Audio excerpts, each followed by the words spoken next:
நாடுடைய சிவனே போற்றி, எந்நாட்டவர்க்கும் இறைவா போற்றி.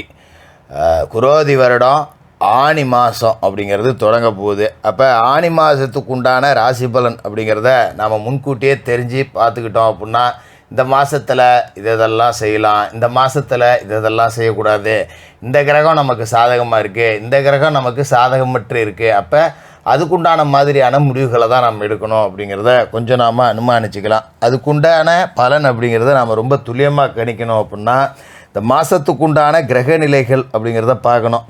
அப்போ கிரகங்களோட ராஜா சூரியன் மிதுன ராசியில் இருக்கார், பூமிகாரகன் செவ்வாய் மேச ராசியில் இருக்கார், ஆனி 27 ரிஷபராசிக்கு சுக்கிரனோட வீட்டுக்கு போகிறாரு, புத்திகாரகன் புதன் மிதுனத்தில் இருக்கார், 12 கடகத்தில் சந்திரனோட வீட்டுக்கு போகிறாரு, சுக்கிர பகவான் மிதுன ராசியில் இருந்துட்டு 22 கடகராசிக்கு போகிறாரு, குரு பகவான் ராஜ கிரகம் சுப கிரகம் ரிஷபராசியில் இருக்கார், சனி பகவான் கும்பராசியில் தன்னோட சொந்த வீட்டில் ஆட்சியாக இருந்துக்கிட்டு இந்த ஆனி மாதம் 5 அன்னைக்கு வக்கரகதி அடைகிறார். சனி வக்கரம் அப்படிங்கிறது எல்லாரும் அவசியமாக பார்க்க வேண்டிய ஒரு விஷயம். அப்படிப்பட்ட சனி பகவானோட வக்கரம் அப்படிங்கிறது இந்த ஆனி மாதம் 5 நடக்குது. ராகு கேதுக்கள்னு பார்த்தீங்கன்னா, ராகு மீனத்தில் குரு பகவானோட வீட்டில் இருக்கார், கேது கன்னிராசியில் புதனோட வீட்டில் இருக்கார். இதான் இந்த மாதத்துக்கு உண்டான கிரகங்கள். சின்ன சின்ன மாறுதல்கள் அப்படிங்கிறது இருக்குது. சில கிரக சேர்க்கை அப்படிங்கிறது 12 வருஷத்துக்கு பிறகு இந்த மாதத்தில் நடக்குது. அப்படி ஒரு அற்புதமான மாற்றங்கள் நிகழக்கூடிய இந்த ஆனி மாதத்தில் உங்களோட ராசிக்கு என்ன கிடைக்குதுன்னு பார்த்துருவோம். துலா ராசி நேயர்களே, உங்களுக்கு இந்த ஆனி மாதம் எப்படி இருக்குது அப்படின்னு பார்த்தீங்கன்னா, பரவாயில்லப்பா கொஞ்சம் நல்லா இருக்கு அப்படிங்கிற மாதிரி தான் இந்த ஆனி மாதம் அப்படிங்கிறது இருக்கும். ஏன்னா கடந்த காலகட்டத்தில் பார்த்திங்கன்னா பெருசாக மாத கிரகங்கள் எல்லாமே உங்களோட ராசிக்கு அஷ்டமத்தில் போய் சிக்கிச்சு. இப்போ இந்த மாதத்தை பொறுத்த வரைக்கும் பார்த்திங்கன்னா எல்லா கிரகங்களுமே மாத தொடக்கத்தில் 9ஆம் இடத்துல இருக்குது. அதாவது சூரிய பகவான் உங்களோட ராசிக்கு 9வது வீடாக இருக்கக்கூடிய மிதுன ராசியில் இருக்கார். அதன் பிறகு பார்த்திங்கன்னா 10வது வீட்டுக்கு மாறுவார். அதேமாரி மாதம் தொடங்கும் போது 9ஆம் வீட்டில் புதனும் இருக்காங்க, சுக்கிரனும் இருக்காங்க. அப்படிங்கும்போது புதாதித்ய யோகம் இருக்குது, புத சுக்கிர யோகம் அப்படிங்கிறது இருக்குது. ராசிக்கு அதிபதியான சுக்கிர பகவான் புத சுக்கிர யோகத்தை பாக்கியஸ்தானத்தில் 9வது வீட்டில் கொடுக்குறாரு. அப்படிங்கும்போது ஒரு பொருளாதார முன்னேற்றம் அப்படிங்கிறது நல்லாயிருக்கும். வருமானம் உயர்றதுக்கான வழி பிறக்கும். 10 ரூபா காசு பணமே இல்லையே, வாங்குகிற காசு 10 ரூபா நம்ம செலவுக்கே பற்ற மாட்டேங்குதே, வாய்க்கும் வயிற்றுக்கும் சரியாக போயிடுது, என்ன பண்ணுறது, இதே இடத்துல வேலை செய்யலாமா, இல்லை வேறு ஏதாவது சம்பளம் கூடுதலாக கொடுத்தா எங்கேயாவது போயிடலாமா, இத்தனை வருஷமாக இங்கே இருந்துட்டோம், என்ன பண்ணி தொலைகிறது, ஒன்றும் புரியல, என்ன காசும் பற்ற மாட்டேங்குது அப்படின்னு ஒரு மனக்குழப்பத்தில் இருந்திருப்பீங்க. இருக்கிற வேலையை விடலாமா, வேறு வேலைக்கு போகலாமா, இல்லை இதையும் விட்டுட்டு வேறு வேலை கிடைக்கலன்னா என்ன பண்ணுறது அப்படின்னு மனசு அலப்பாஞ்சிருக்கும். இனிமேல் அதெல்லாம் இருக்காது, கவலைப்படாதீங்க. வேலை செய்கிற இடத்துலையே 10 ரூபா உங்களுக்கு தேவையான வருமானம் அப்படிங்கிறது கிடைக்கும்.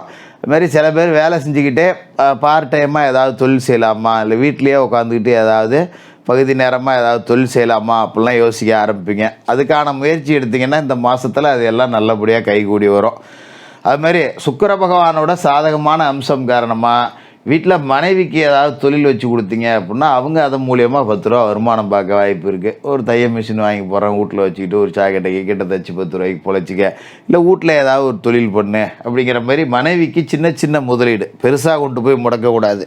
குறுகிய கால முதலீடுகள் அப்படிங்கிறத செஞ்சிங்கன்னா இந்த மாதத்தில் உங்களோட வருமானம் அப்படிங்கிறது உயரத்துக்கான வாய்ப்பு அப்படிங்கிறது பரிபூரணமாக இருக்குது.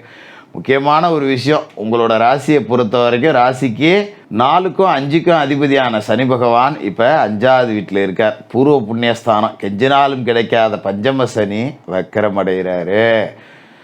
அப்போ 5ஆம் தேதி 5ஆம் இடத்துல இருக்கிற சனி வக்கரமடைகிறார். அப்படிங்கிறது நல்லதா கெட்டதா ஜோசியரன்னு நீங்கள் கேட்டிங்கன்னா நல்லது இல்லை.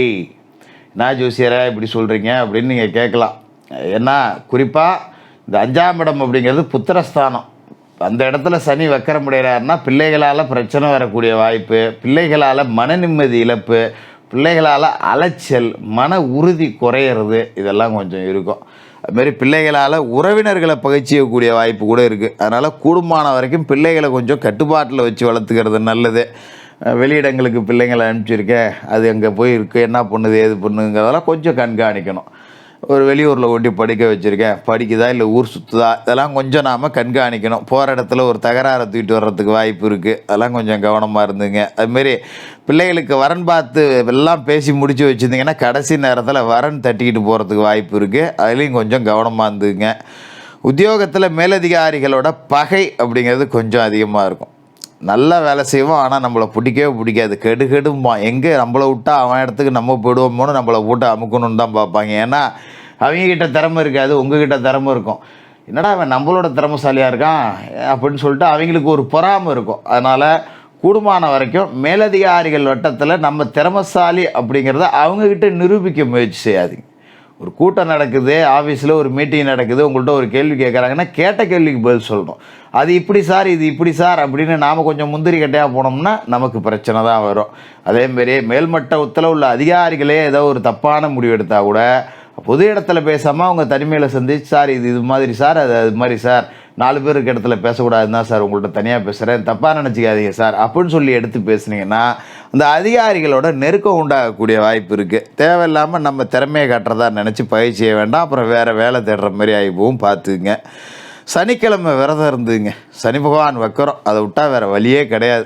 சனிக்கிழமை காலையில் குளித்து முழுவிட்டு விநாயகப் பெருமான் வழிபாடு செஞ்சுட்டு அன்னைக்கு ஃபுல்லாக மாமிச உணவுகள்ங்கிறத தொட்டு கூட பார்க்கக்கூடாது. மதிய நேரத்தில் அனுமன் வழிபாடு, பெருமாள் வழிபாடு, மாலை நேரத்தில் சனி பகவானுக்கு எல்தீபம் ஏற்றி சனி பகவான் வழிபாடு, இதை செஞ்சிங்கன்னா இந்த சனி வக்கரத்தோட பலன் அப்படிங்கிறது குறையும். ஏதோ தலைக்கு வந்து தலைப்பையோட போச்சு, ஒரு பெருங்கஷ்டம் வந்துச்சுன்னா வேலை போகிற அளவுக்கு ஒரு சூழ்நிலை, நல்ல வேலை கத்திவிட்டு விட்டுட்டான் அப்படிங்கிற மாதிரி போயிடும். அதுமாதிரி ஒரு மருத்துவ செலவு வருது அப்படின்னா 10 ரூபா பிரச்சனை, நம்மக்கிட்ட இருக்கிற ஒரு 10 ரூபாயோட செலவு முடிஞ்சிடும். 10 ரூபா கடன் நிட்டி என்கிட்ட கை வாங்கணும்னு அவசியம் கிடையாது. மாதிரி ஆனி மாதம் 12ஆம் தேதி கடகராசிக்கு புதன் வரார். செய்தொழிலில் நல்ல முன்னேற்றம், எதிர்பார்த்த இடங்கள்லேருந்து நல்ல வாய்ப்புகள் வரும், கடன் சுமை குறையும், மாமா மச்சான் வழியில் இருந்த மனக்கசப்புகள் மாறும். அதுமாரி மங்கள நிகழ்ச்சிகளை முன்னாடி நின்று நடத்தி வைப்பீங்க. இப்போ மாமன் வீட்டில் ஒரு சடங்கு, மச்சான் வீட்டில் ஒரு சடங்கு, தாய் மாமன் வீட்டில் ஒரு கல்யாணம், இந்த மாதிரி காரியங்கள்லாம் நாம் போய் முன்னாடி நின்று நடத்துவோம். அவங்களுக்காக நாம் கொஞ்சம் மெனக்கெட்டு வேலை செய்வோம். இதெல்லாம் வந்து இந்த உறவுகளுக்குள்ளே ஒரு ஒற்றுமையை கொடுக்கும். இது ஒரு சந்தோஷத்தை நமக்கு கொடுக்கும். சரி, இப்போது என்ன தான் நமக்கு ஆஃபீஸில் பிரச்சனை இருந்தாலும் 2 நாள் லீவ் போட்டு வந்தோம்னா சொந்த பந்தத்தோடு சந்தோஷமாக இருக்கும்டா, அது போதும்டா அப்படிங்கிற அளவுக்கு ஒரு மன நிறைவு அப்படிங்கிறது இருக்கும். அதோட ஆனி 23 ராசிக்கு அதிபதியான சுக்கிர பகவான் கடகராசிக்கு வராரு. அதாவது 9ஆம் இடத்துல தான் 22 தேதி வரைக்கும் இருக்கார். 22ஆம் தேதிக்கு மேலே 23ஆம் தேதி தான் 10ஆம் இடத்துக்கு சுக்கிர பகவான் வராரு. அப்போ 22 தேதி வரைக்கும் அவர் பாக்கியஸ்தானத்தில் இருந்துட்டு தந்தை மகனுக்கு உண்டான உறவை ரொம்ப சிறப்பாக கையாள வைப்பார். நமக்கு 10 ரூபா கஷ்டம்னா கூட அப்பா போய் நின்று, எப்பா எனக்கு இது வேணும்ப்பா அப்படின்னா 10 ரூபா செஞ்சு கொடுப்பாங்க. நல்ல முறையாக கேட்டு வாங்கிக்கணும். அதுமாரி நம்ம பிள்ளை கஷ்டப்படுறான், ஒரு 10 ரூபா கொடுத்து ஏதாவது தொழில் பண்ணி பொழைச்சிக்கடா அப்படிங்கிறது, இல்லை ஒரு வண்டி கிண்டி வாங்கி கொடுக்குந்தா 10 ரூபா வச்சுக்க, ஏன் பஸ்ஸில் போயிட்டு வந்துக்கிட்டு இருக்கேன், இந்தா வண்டி வாங்கி வச்சுக்க அப்படின்னு இந்த தந்தை மகனுக்குள்ளான அந்த ஒரு அன்னோன்யம் அப்படிங்கிறது இருக்கும்.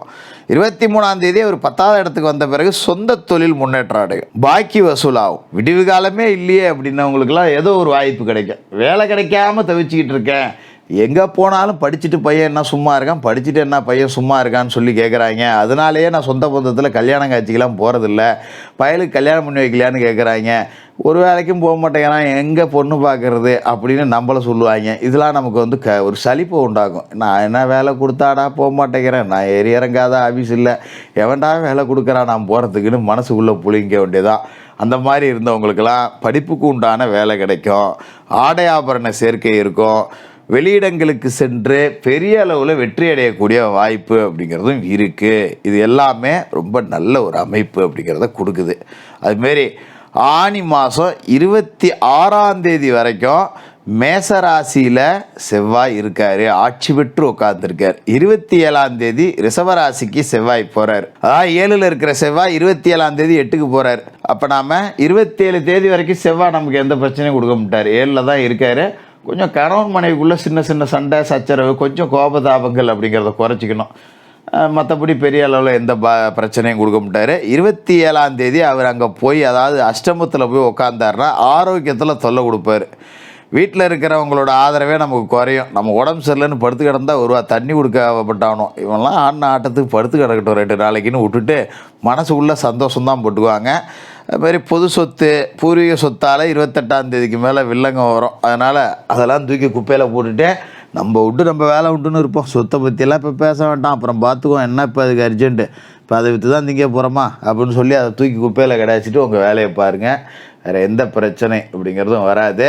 மற்றபடி சனி பகவானுக்கு பரிகாரம் அப்படிங்கிறத என்ன பண்ணணும் அப்படிங்கிறத நான் ஏற்கனவே சொல்லிட்டேன். அதேமாரி உங்களோட ராசியை பொறுத்த வரைக்கும் அஷ்டமத்தில் இருக்கிற குருவுக்கு பரிகாரம் பண்ணணும். அப்போ வியாழக்கிழமையில் குரு பகவானுக்கு நெய் தீபம் ஏற்றுங்க. வீட்டு பூஜை அறையிலேயே குரு பகவானை படத்தை வச்சு வணங்கலாம், தப்பு கிடையாது. இது மாதிரி ஏழைபால மாணவர்களுக்கு உங்களால் முடிஞ்ச உதவிகள் அப்படிங்கிறத செஞ்சுட்டு வாங்க. இதை செஞ்சாலே இந்த ஆனி மாதம் ஓரளவுக்கு நிம்மதியான ஒரு மனநிலையோடு வசிக்கக்கூடிய அளவுக்கு ஒரு வாய்ப்பை கொடுக்கக்கூடிய மாதமாக இருக்கும். துலா ராசிக்காரர்களுக்கு வாழ்த்துக்கள்.